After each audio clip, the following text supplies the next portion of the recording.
ગઈકાલના વિડીયોના અનુસંધાનમાં જ આ એક કથા છે જે ભગવાન શિવજી અને નારાયણની છે કે ભગવાન શિવજીએ આપેલા વરદાનથી સ્વયં જ કેવા સંકટમાં મુકાઈ ગયા અને તેમાંથી ભગવાન નારાયણે તેમને ઉગાર્યા અને તેથી જ ભગવાન નારાયણના શંકરજીને સંકટમાંથી છોડાવવાની આ લીલા જે કોઈ સાંભળે છે તે સંસારના બંધનથી અને શત્રુઓના ભયથી મુક્ત થઈ જાય છે। તો આવી સુંદર કથાઓનો લાભ લેવા માટે ચેનલ સાથે જોડાઈ જાઓ, એટલે કે સ્પિરિચ્યુઅલ આધ્યાત્મિક ચેનલને સબસ્ક્રાઈબ કરી લો, સાથે સાથે બેલ આઇકનને પણ પ્રેસ કરી દો અને આવી સુંદર કથાઓનો લાભ બીજાઓને પણ આપવા માટે શેર અવશ્ય કરો। તો નમસ્કાર મારા સનાતની પરિવાર, આધ્યાત્મની દુનિયામાં આપ સર્વેનું ખૂબ ખૂબ સ્વાગત છે। યોગેશ્વર શ્રી કૃષ્ણ ભગવાન શ્રી કૃષ્ણની ખૂબ જ સુંદર કથાઓનું આપણે શ્રવણ કરીએ છીએ અને એમાં જ આપણે ગઈકાલે જોયું હતું કે તુરંત પ્રસન્ન થઈ જનાર ભોલેનાથ શિવજી કઈ રીતે પોતે જ આપેલા વરદાનથી ફસાય છે એની વાત આજે આપણે કરવાના છીએ। એક વખતની વાત છે, ભગવાન શંકર એકવાર વૃકાસુરને વરદાન આપીને સંકટમાં મુકાઈ ગયા હતા। વૃકાસુર શકુનીનો પુત્ર હતો, તે દુર્બુદ્ધિનો હતો। એક દિવસ તેણે રસ્તામાં દેવર્ષિ નારદજીને જોયા અને તેમને પૂછ્યું કે ત્રણેય દેવતાઓમાં તુરંત પ્રસન્ન થનાર દેવતા કયા છે? દેવર્ષિ નારદે કહ્યું, તમે ભગવાન શંકરની આરાધના કરો, તેથી તમારો મનોરથ બહુ જલ્દી પૂરો થશે। તેઓ થોડા જ ગુણોથી તુરંત પ્રસન્ન અને થોડા જ અપરાધથી તુરંત ક્રોધિત થઈ જાય છે। રાવણ અને બાણાસુરે માત્ર બંદીજનોની જેમ માત્ર ભગવાન શંકરની થોડી સ્તુતિઓ ગાઈ હતી અને તેનાથી તેઓ તેમના પર પ્રસન્ન થઈ ગયા અને તેમને અપાર ઐશ્વર્ય આપી દીધું। પછીથી રાવણે કૈલાસ ઉપાડતા અને બાણાસુરના નગરની રક્ષાની જવાબદારી લઈ અને તેઓ સંકટમાં મુકાઈ ગયા હતા। તો નારદજીનો ઉપદેશ સાંભળી અને વૃકાસુર કેદાર ક્ષેત્રમાં ગયો અને અગ્નિને ભગવાન શંકરનું મુખ માની અને પોતાના શરીરનું માંસ કાપીને તેમાં હોમવા લાગ્યો। આ પ્રમાણે 6 દિવસ સુધી ઉપાસના કરવા છતાં જ્યારે તેને ભગવાન શંકરના દર્શન ન થયા ત્યારે તેને બહુ દુઃખ થયું। 7મા દિવસે કેદાર તીર્થમાં સ્નાન કરી અને તેના પલાળેલા વાળવાળા મસ્તકને કુહાડીથી કાપી અને તેમનો હોમ કરવાનો નિશ્ચય કર્યો।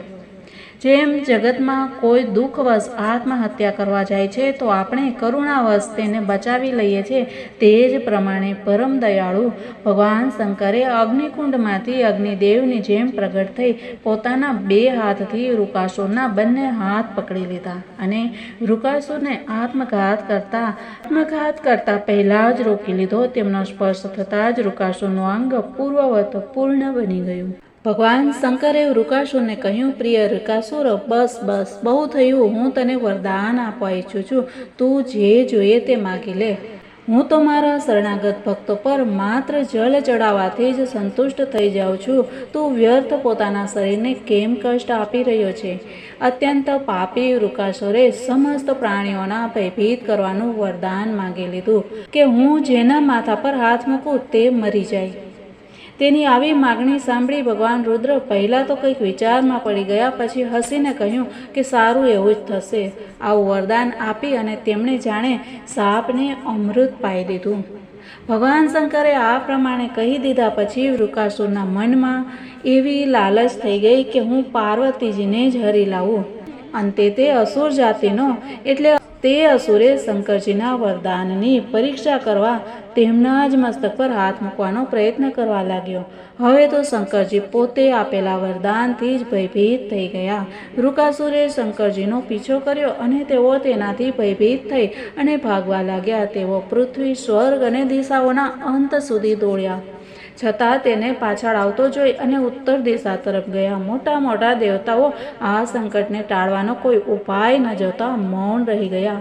છેવટે તેઓ પ્રાકૃતિક અંધકારથી પરમ પ્રકાશમય વૈકુંઠ લોકમાં ગયા। વૈકુંઠમાં સ્વયં ભગવાન નારાયણ નિવાસ કરે છે। એકમાત્ર તેઓ જ તે સંન્યાસીઓની પરમ ગતિ છે જે સંપૂર્ણ જગતને અભયદાન કરી અને શાંત ભાવમાં સ્થિત છે। વૈકુંઠમાં ગયા પછી જીવને પાછું આવવું પડતું નથી। ભક્ત ભયહારી ભગવાને જોયું કે શંકરજી તો મોટા સંકટમાં પડેલા છે, ત્યારે તેઓ પોતાની યોગ માયાથી બ્રહ્મચારી બની અને દૂરથી જ ધીરે ધીરે રૂકાશો તરફ આવવા લાગ્યા. ભગવાને મુંજની મેખલા, કાળું મૃગચર્મ, દંડ અને રુદ્રાક્ષની માળા ધારણ કરી હતી.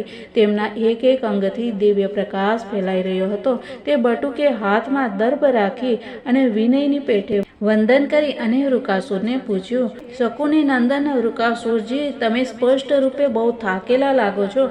શું તમે બહુ દૂરથી આવી રહ્યા છો? થોડો આરામ કરી લો. જુઓ, શરીર જ બધા સુખોનું મૂળ છે. આનાથી જ બધી કામનાઓ પૂરી થાય છે. આને વધારે કષ્ટ ન આપવું જોઈએ. તમે તો બધી રીતે સમર્થ છો. અત્યારે તમે શું કરવા ઈચ્છો છો? જો મારે સાંભળવા યોગ્ય કોઈ વાત હોય તો કહો, કેમ કે સંસારમાં જોઈએ છે કે લોકો સહાયકો દ્વારા ઘણા ખરા કામ સાધી લેતા હોય છે. ભગવાનના એક એક શબ્દમાંથી અમૃત વરસી રહ્યું હતું. તેમના આ પ્રમાણે પૂછવાથી તેણે સહેજ રોકાઈ અને પોતાનો થાક દૂર કર્યો. ત્યાર પછી ક્રમશઃ તેનું તપ, વરદાન પ્રાપ્તિ તથા ભગવાન શંકરની પાછળ દોડવાની વાત કહી સંભળાવી. અચ્છા, આવી વાત છે, ભગવાને કહ્યું. ત્યારે તો ભાઈ, હું તો તે શંકરની વાત પર વિશ્વાસ કરતો જ નથી. તમે જાણતા નથી, તે તો દક્ષ પ્રજાપતિના શાપથી પિશાચત્વને પ્રાપ્ત થઈ ગયો છે. આજકાલ તે પિશાચો અને પ્રેતોનો સમ્રાટ છે. દાનવરાજ, તમે આટલા મહાન થઈ અને આવી નાની નાની વાતો પર વિશ્વાસ કરો છો? જો તમે તેને હજી પણ જગતગુરુ માનતા હો અને તેની વાત પર વિશ્વાસ કરતા હો તો જલ્દી પોતાના માથા પર હાથ મૂકી અને પરીક્ષા કરી જુઓ. દાનવ શ્રેષ્ઠ, જો કોઈ રીતે શંકરની વાત અસત્ય નીકળે તો તે અસત્યવાદીને મારી નાખો, જેથી તે ક્યારેય જૂઠું બોલી ન શકે. ભગવાને એવી મોહિત કરનારી અદ્ભુત અને મીઠી વાત કહી કે તેની વિવેક બુદ્ધિ નાશ પામી. તે દુર્બુદ્ધિએ વરદાનની વાત ભૂલી અને પોતાના જ માથા પર હાથ મૂકી દીધો. બસ તે જ ક્ષણે તેનું માથું ફાટી ગયું અને તે ત્યાં જ પૃથ્વી પર પડી ગયો, જાણે તેના પર વીજળી તૂટી પડી. તે સમયે આકાશમાં દેવતાઓ પ્રસન્ન થઈ ગયા. પાપી વૃકાસુરના મૃત્યુથી દેવતાઓ, ઋષિઓ, પિતૃઓ અને ગંધર્વો ખૂબ જ પ્રસન્ન થયા. પુષ્પની વૃષ્ટિ કરવા લાગ્યા અને ભગવાન શંકર તે વિકટ સંકટમાંથી મુક્ત થઈ ગયા. હવે ભગવાન પુરુષોત્તમે ભયમુક્ત શંકરજીને કહ્યું કે દેવાધિદેવ, બહુ હર્ષની વાત છે કે આ દુષ્ટ તેના પાપે જ મરાઈ ગયો. પરમેશ્વર, ભલા એવો કોણ જીવ છે જે મહાપુરુષનો અપરાધ કરી અને કુશળ રહી શકે? પછી સ્વયં જગતગુરુ વિશ્વેશ્વર, આપનો અપરાધ કરીને તો કોઈ કુશળ રહી જ કેમ શકે? આ પ્રકારે ભગવાન શિવજી સાથે વાતો કરતા, આનંદ કરતા પોતપોતાના ધામમાં ગયા. પરંતુ આ વાત થઈ એક અસુરની કે અસુર કઈ હદ સુધી જઈ શકે છે, પરંતુ ભગવાન વિશ્વેશ્વર, સર્વેશ્વર, યોગેશ્વર, શ્રી હરિ વિષ્ણુ આવી જ રીતે બધા પર કૃપા વરસાવતા રહે છે. અને આ કથા મિત્રો સાંભળવાથી સંકટમાંથી મુક્ત થઈ શકાય છે, સાથે સાથે શત્રુઓના ભયથી પણ મુક્તિ મળે છે. તો આવી સુંદર કથા મિત્રો આપ પણ સાંભળો અને બીજાઓને સાંભળવા માટે શેર અવશ્ય કરો. મળીએ આવતીકાલે. ત્યાં સુધી બધાને જય શ્રી કૃષ્ણ. રાધે રાધે. ભારત માતાની જય. સનાતન ધર્મની જય.